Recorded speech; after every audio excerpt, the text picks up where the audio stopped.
Na turma A do curso de Psicologia da Uninove. Meu nome é Roberto Tardelli, eu sou advogado, fui procurador de justiça, fui promotor de justiça, sou um conversador profissional e estou aqui para tentar contribuir para que vocês tenham muito mais dúvidas do que teriam e tiveram antes de assistir a essa pequena entrevista. Tá bem? Quanto mais eu confundir vocês, mais realizado eu vou ficar. Um beijão, vamos lá. Bom, primeira pergunta, doutor. O que é para o senhor a psicologia jurídica, a psicologia forense?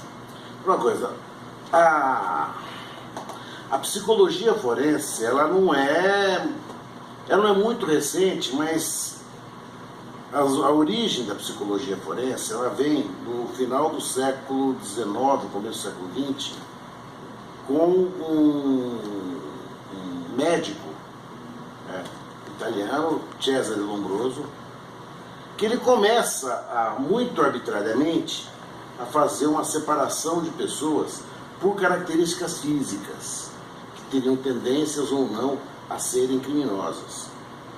Existe uma expressão muito no direito, ele é lombrosiano, é aquela pessoa que tem as características físicas todas que o Lombroso imaginava que um criminoso tivesse. Claro que isso não tem nenhum padrão científico, isso não tem nenhuma cientificidade, não tem nada. Ele fez isso baseado apenas na observação empírica dele. Mas serviu para ser o primeiro a dizer o seguinte: olha, há pessoas com personalidades voltadas para o crime e há pessoas com personalidades não voltadas para o crime. Nós não podemos fazer com que essas pessoas sejam tratadas de forma idêntica. Eu dizer, olha, existe o criminoso ocasional, aquele que está diante de uma situação criminógena, dentro da qual qualquer um de nós poderia reagir violentamente, e aquele outro que já tem uma predisposição à violência. É diferente. Eu ando armado na rua para me defender, é mentira. Eu ando armado na rua e eu estou disposto a procurar uma confusão e aceitar essa confusão. Você não anda armado na rua para se defender. Agora, eu posso, numa situação de extremo risco, tomar a arma de quem está me apontando a arma, dela fazer uso. São as situações que podem nos colocar, qualquer um, numa situação de criminogênica. A psicologia forense também foi nos ensinando que a violência pertence ao ser humano. Nós somos violentos. Costumo brincar com as pessoas dizendo o seguinte: nunca ninguém conheceu um cachorro serial killer, uma barata serial killer, um dromedário. A violência, ela é insta do ser humano, porque certamente somos nós as únicas criaturas vivas da Terra que sabemos que vão morrer. A gente sabe que vai morrer e, portanto, a gente sabe que a gente pode precipitar a morte do outro com uma solução definitiva dos nossos problemas. Com a morte do nosso desafeto, acabou o problema. Todos os problemas que ele nos causaria estão encerrados. Nós resolvemos isso através de qualquer situação, matando o nosso oponente. Tanto é verdade que eu costumo brincar com as pessoas e os nossos... Quantos alunos tem sua sala de aula, se eu pergunto? São 55. 55? Bem, hoje, 55 pessoas, se a sala estiver cheia, contando com a professora ou o professor, 56. Hoje, 56 pessoas, nós aqui, mas vocês estarão na sala de aula, 57, nós hoje matamos alguém. Mentalmente. Um mato desgraçado. O impulso de destruição é de todos nós. A lei se presta exatamente a controlar e conter, através de outros mecanismos de contenção, e a religião talvez seja um mecanismo de contenção dos mais importantes, essa violência. Freud já dizia, olha, se não tiver um freio, nós saímos matando, estuprando, roubando, porque nós somos agressivos, nós somos predadores. Então, o ser humano, portanto, já não é uma boa matéria-prima de você trabalhar. Ele precisa de meios contensores. Esses meios contensores, a lei nos traz. Só que a lei ela é muito confusa muitas vezes, ela não tem exatamente não é cartesiana. Não adianta, é curioso a gente observar que quando alguém está envolvido em alguma questão jurídica, compra um código na banca para estudar a lei daquilo que está falando. Olha, não joga dinheiro fora, não. Porque na lei, 2 e 2 não são 4, nem 3, nem 5, pode ser PI, pode ser 150 milhões, ou pode não ter resultado nenhum. Por exemplo, diz o artigo 26 do Código Penal que quem não souber entender a capacidade delituosa do fato ou de se comportar de acordo com esse entendimento é isento de pena. É aquele que nós chamamos de inimputável. Ele não pode sofrer pena porque não tem capacidade de compreender o caráter delituoso do fato. O Código fala o Código usa a expressão louco. Quem usava a expressão louco era o Código Civil de 1916, quando ele dizia que poderia ser interditado os loucos de todo gênero. Que era uma expressão utilizada no final do século XIX e começo do século XX, que foi o Código de 16. No Código Penal nosso, nós não falamos louco. A expressão louco não existe. Ainda mais se tivesse com essa luta antimanicomial, esse código teria sido queimado em praça pública várias vezes. Mas nós falamos da pessoa que não tem capacidade de entender o caráter delituoso do fato. Ora, quem vai dizer se esta pessoa não tem capacidade para entender o caráter delituoso do fato? Duas pessoas vão dizer isso. O próprio réu, ele tem que falar isso, ele tem que dar a perceber isso, e o especialista na área de saúde mental. Entra aí uma junta de psicólogo, psiquiatra e um assistente social que não tem. Assistente social mais para ver as condições de interação social familiar que ele possui. O psiquiatra para ver se existe uma doença mental. As pessoas confundem a doença mental. E o psicólogo para fazer um mergulho na personalidade desse um. Não é para ele ter... O fato de não ter uma doença mental não significa que ele seja capaz de entender o caráter delituoso do fato ou de comportar-se de acordo com esse entendimento. Nesse aspecto, a psicologia forense ganha uma enorme importância no debate criminal, principalmente no tribunal do júri, onde o crime de morte é ali praticado. Olha, ele esquartejou o vizinho. Pô, esse cara é louco. Lógico, não é um cara que está muito certo na cabeça. Mas é preciso que ele não saiba o que ele esteja fazendo. Isso é possível? Sim, é possível. Através, por exemplo, da ingestão fortuita de medicamento. O chamado tarja preta, tão irresponsavelmente prescrito no Brasil, muitas vezes é dado para alguém que não sabe o que está tomando. Que não sabe que tipo de reação que ele pode provocar. Muitas vezes, eu já tive vários casos assim, olha, você não pode tomar essa medicação e combinar com essa medicação o uso de bebida alcoólica. Ele não sabe.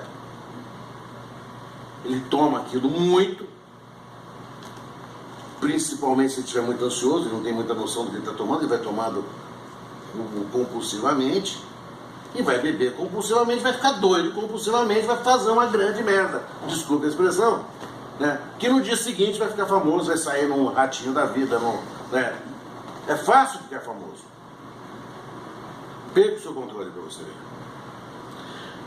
No suicídio, nós temos um crime que chama indução, auxílio e instigação ao suicídio. No suicídio, muitas vezes não, sempre vai existir um estudo da personalidade da vítima. Esse estudo, ele é profundo e muitas vezes ele é dilacerante. É muito curioso, porque na psicologia forense, ela nos aproxima do réu de tal forma que muitas vezes as pessoas se identificam com ele. Seja porque tenhamos atravessado experiências semelhantes em nossas vidas, por exemplo, abusos infantis. A quantidade de pessoas abusadas é muito maior do que a gente imagina. E essas pessoas crescem. E elas vão para tudo quanto é profissão. Elas vão virar de juiz de direito a astronauta, de jogador de futebol a vendedor de pirulito. Não importa, são as circunstâncias da vida. No momento em que elas se cruzam no tribunal do júri, isso fica muito louco. Isso ganha uma expressão muito forte, porque as pessoas começam a se identificar. Essa identificação muda o resultado do julgamento. Olha, eu sei o que ele passou, porque eu passei no lugar dele, é um semelhante. É aquele saber que a gente tem acumulado na vida. Então, e aí é um grande problema também, por exemplo, os psicólogos forenses, os psiquiatras forenses, me perdoe a crítica que eu vou fazer agora, são responsáveis por muita gente internada em hospitais psiquiátricos para recuperação de pessoas viciadas em droga, que ali não precisa de estar. É muito paradoxal que a luta antimanicomial conviva com a explosão de lotação dessas clínicas de reabilitação. Por quê? A lei diz o seguinte: quem no momento da ação ou da omissão, quer dizer, no momento do crime, no momento que você descobre que a pessoa foi pega com a droga, era incapaz de compreender o caráter delitoso do fato. Então é aquela pergunta, sempre a pergunta mais banal de todas: você se considera viciado em droga? Sim. Você se considera dependente? Sim. Bom, então você é inimputável, você não pode receber pena. Quem não pode receber pena recebe tratamento psiquiátrico obrigatório, que pode resultar em internação. Ora, ele pode imaginar que ele é viciado em droga. Mas quem é que vai dizer se ele é viciado ou não? Quem é que vai falar? Como é que nós vamos medir esse nível de aprofundamento da dependência num exame que não tem essa finalidade? A qualidade dos laudos, por isso, muitas vezes, ela é sofrível. São raros os laudos que a gente encontra, que são laudos em que a gente pensa, pô, isso aqui dá para confiar. Por quê? Porque como tem muito viciado, tem muito caso, isso começa a virar uma produção em série. Na produção em série, qual é a tendência de quem produz em série? Estereotipar. Bom, você vai estereotipando, vai mandando embora. A tua função ali é dar vazão. Você não é uma perscrutadora, uma investigadora do psiquismo dele. Você é alguém que está lá. Sai da frente, que vem gente.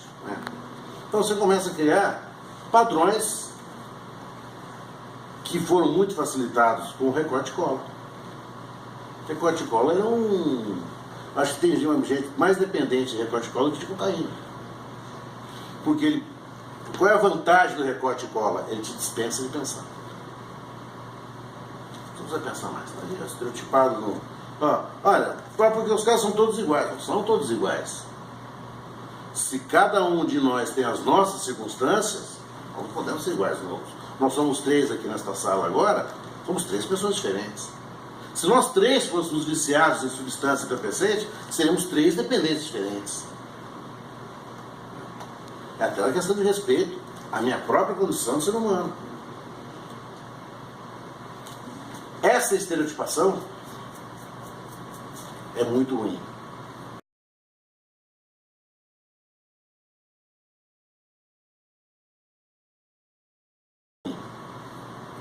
A psicologia forense, ela tem crescido muito, e agora isso é uma questão, virou um dragão da maldade aí, né? A tal alienação parental.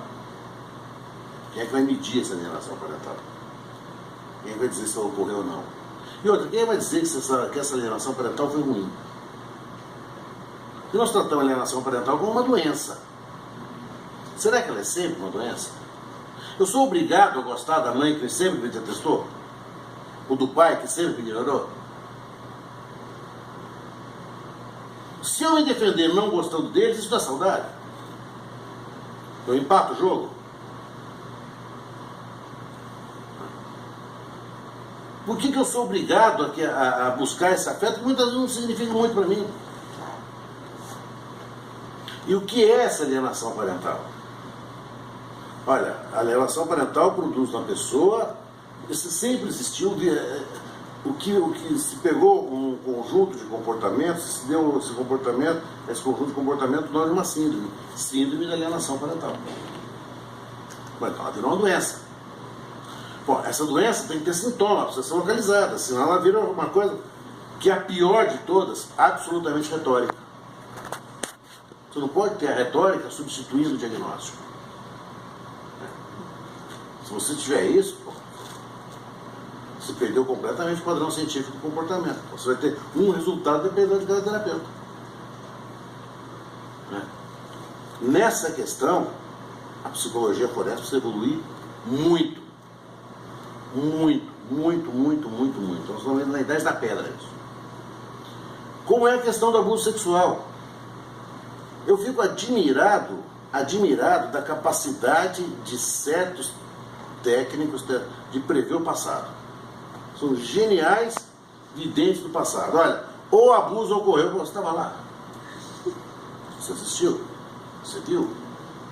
Como é que você pode afirmar algo assim, com tamanha ênfase, numa criança, por exemplo, de 3 anos, que não tem nem vernáculo, ela não sabe nem se expressar. Ah, mas ela desenha, os desenhos são sugestivos. O que muitas vezes acontece é que o próprio terapeuta já tem pré-estabelecido que aquele abuso ocorreu. Então o que ele faz? Ele inverte a situação dele. Ele deixa de ser um pesquisador para ser um confirmador. Se eu for confirmar, eu confirmo o que eu quiser. Então você tem muitos falsos positivos. E isso pode resultar numa cadeia de 20 anos de pena para quem for condenado. Olha, fizeram aqui um negócio que eu acho uma coisa pavorosa. Se o professor ou a professora estiver nos ouvindo aí, que é o tal do depoimento sem dano. Depoimento feito com a criança, certo? Depoimento sem dano para quem, Carapalho? Para quem? Você resolveu o problema da burocracia processual. Você jogou a criança no inferno. Então ela vai sair de lá com o pai condenado. Bateram a carteira da criança, enganaram a criança, ela foi 2 vezes enganada. 3, 4, 10 vezes, vai saber quantas vezes. Nossa, vamos aplaudir isso, não podemos aplaudir uma coisa dessa, calma. Ah, mas nós estamos combatendo a violência sexual. Pera aí, você está combatendo a violência sexual, que deve ser combatida. É uma imbecilidade dizer que nós não queremos que se combata a violência sexual, claro que queremos, né?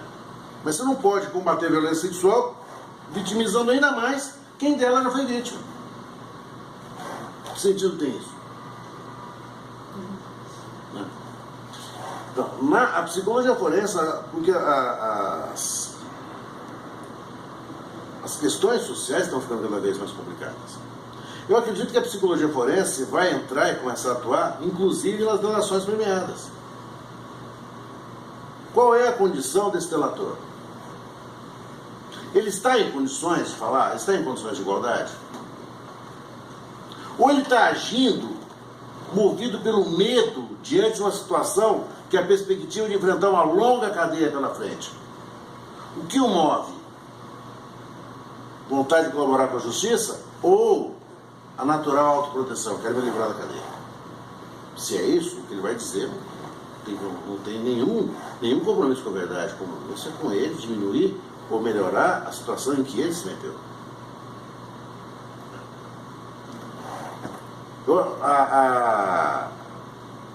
A legislação, e isso é uma questão mundial, ela está cada vez mais expandindo para outras áreas do conhecimento. A psicologia forense, ela vai atuar, antes ela atuava basicamente nas varas de família e nas varas de infância e juventude. Nas ações de adoção, nas ações de extinção do poder familiar, nas discussões de guarda e visita de filhos menores de 18 anos. Mas a tendência é expandir para tudo que significar relações humanas, relações interpessoais. Claro que não vão chegar à imbecilidade de perguntar assim, ele matou por ciúmes, essas cretinices, jamais. Né? Mas ele tinha condição de saber o que ele estava fazendo por alguma questão que pudesse envolver um aspecto emocional importante, tão importante a ponto de tirar dele pelo menos parte daquela compreensão. Essa é uma discussão que você tem que tratar. Por exemplo, se você for pegar fotos, se você for ver fotos horrorosas de crimes, as mais horrorosas, eu sou um recordista nacional desses processos, eu fiz 7 júris de infanticídio. O infanticídio é um crime desse tamanho, porque é um homicídio em que a vítima é um recém-nascido, que é morto pela própria mãe durante o parto ou logo após. E diz a lei, vírgula, sob influência do estado puerperal, que já se discutiu muito, já substituiu essa expressão, a expressão é dos anos 40, mas vamos dizer o seguinte, numa crise terrível de depressão pós-parto, ou de psicose pós-parto. Quem vai dizer isso? A pessoa da psicologia forense.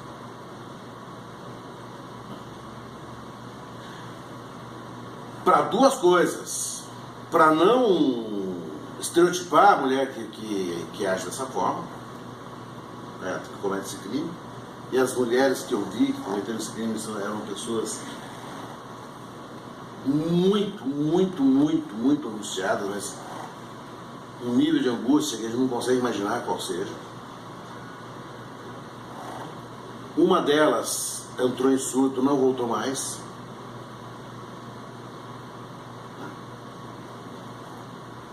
O que aconteceu nessa gravidez? Qual a história dessa mulher? De onde ela vem? Por que essas coisas se deram assim? Por que ela escondeu a gravidez até o fim? Por que ela ficou num buraco, num quartinho de empregação? São mulheres muito pobres, porque o infanticídio antes era um crime muito comum. Hoje não é um crime raro, porque os partos se dão quase todos em ambiente hospitalar. Dificilmente a mãe vai matar o próprio filho dentro da sala de parto. Mas quando era parteira, as velhas parteiras que põem a gente no mundo, isso era muito comum. Mas de qualquer forma, é preciso alguém estabelecer quem é essa mulher. O que foi que ela fez? Existe uma situação no homicídio, que é o homicídio perpetrado mediante a violenta emoção logo após a injusta provocação do pedido. Aquelas situações em que a gente fica meio num estado, assim, vamos dizer, no limite entre a razão e a loucura. Claro que isso é muito banalizado hoje em dia. As pessoas, eu perdi a cabeça. Perdi a cabeça. Você foi amado dentro da namorada, você não perdeu a cabeça, você foi lá para matar. Você já foi predisposto a perder a cabeça. Né? Isso não é perder a cabeça, mas há situações em que as coisas acontecem de uma forma terrível. Fiz uma vez de um camarada que havia matado o vizinho dele, matou o vizinho dele da forma mais bárbara que se pode imaginar. Né? Porque o vizinho havia mantido relações sexuais com a filha dele, que era uma menina de 17, 18 anos, deficiente mental profunda. Não reconhecia o pai, não reconhecia a mãe, não tinha pai. E engravidou essa menina. E foi um sofrimento atroz na família, que teve que interromper essa gravidez, a menina quase morreu. Foi uma coisa. Né?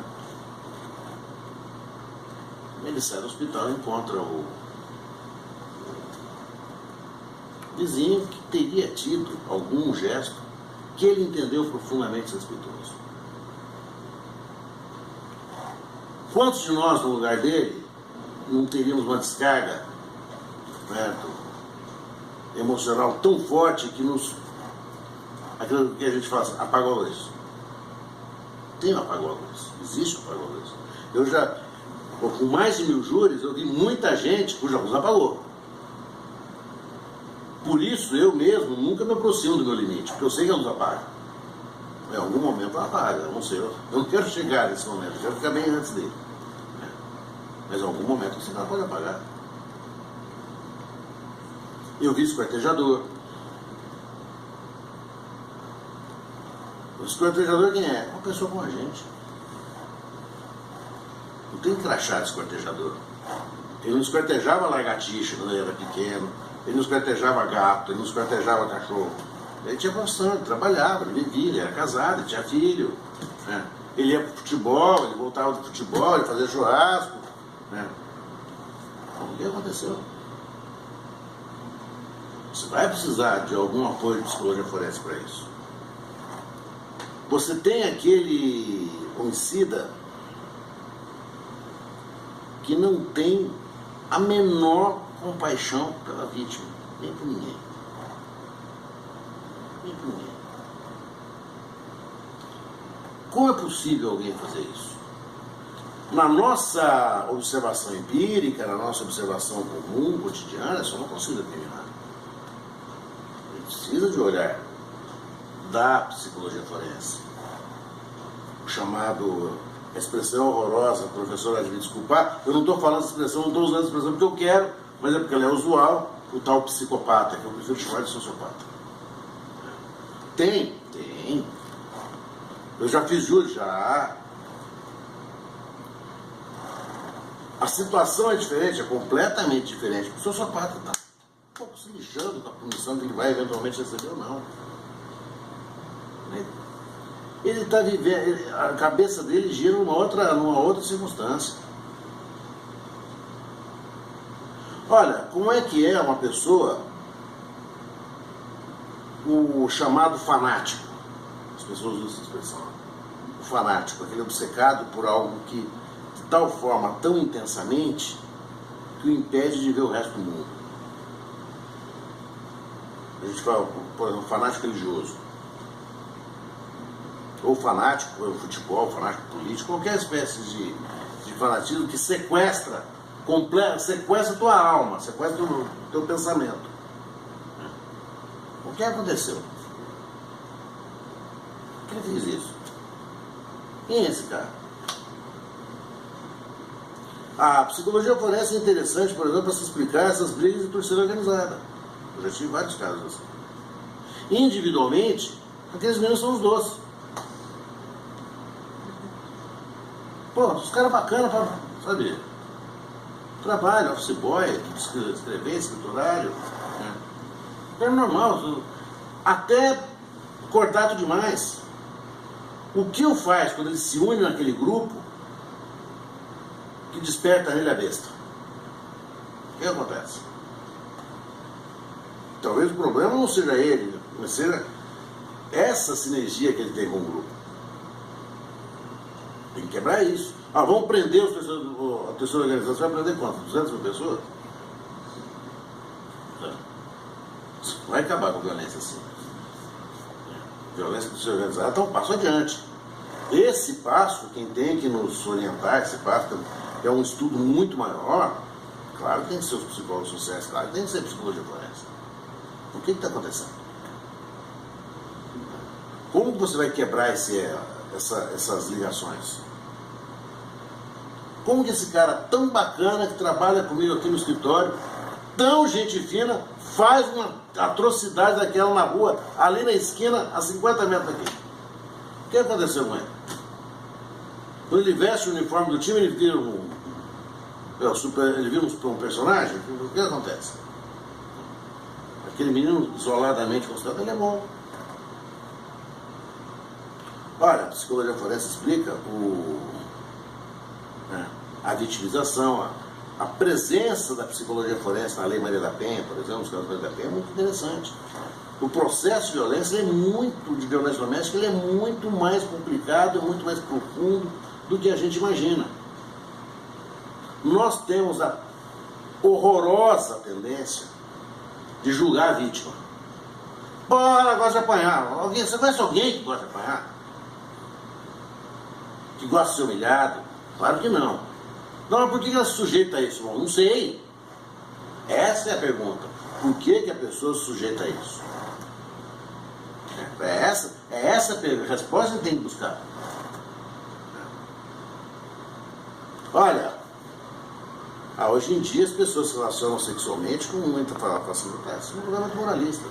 Isso é bocó. Isso não tem sentido dentro de uma relação consensual.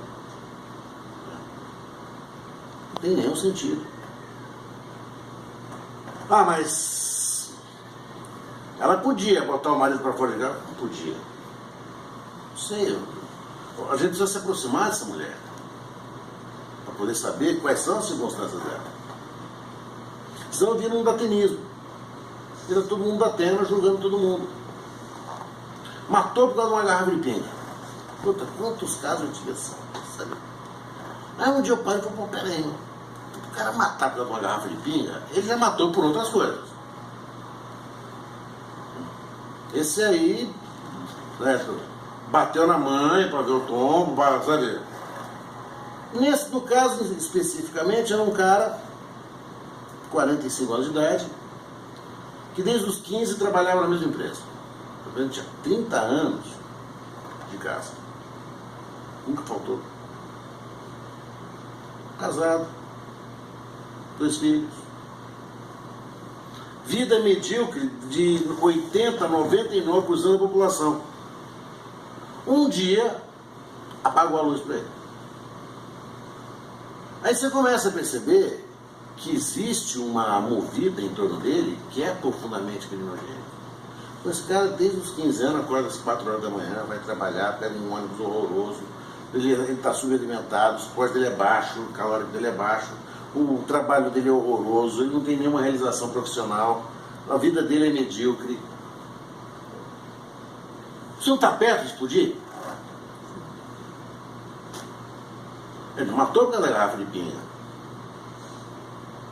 Mas vai lá, pum. A manchete tá lá, garrafa de pinga, tá o cara com a faca na testa. A série é horrorosa. É dantesca. Você olha lá, ó, peraí. Nós precisamos um pouco mais de trato nessas situações. Beijo pra vocês.